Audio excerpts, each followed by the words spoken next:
Les effets de l'austérité se font déjà sentir au Tchad. Depuis début janvier, le gouvernement a réduit le salaire des fonctionnaires. Diane, une mère de famille, n'arrive plus à joindre les deux bouts au point de ne plus parvenir à nourrir convenablement ses enfants. Reportage AFP TV commenté par Patrice Ferrus.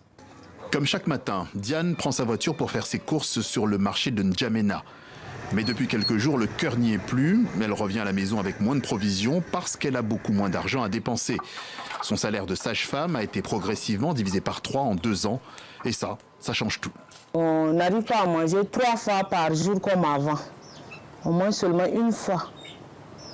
Le matin, on prend le thé simple avec 4 beignets. C'est pas comme avant où les enfants prenaient le lait, le chocolaté, le pain, il n'y en a pas.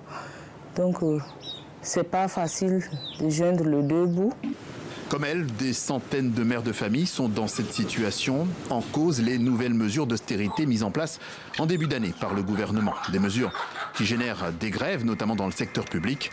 Un révélateur du malaise social, selon François, l'époux de Diane.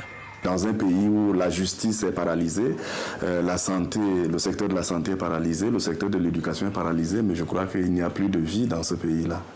Car dans ce pays, l'inflation est galopante. Sur le marché, les prix de certains produits ont doublé car ils sont chaque année toujours plus taxés.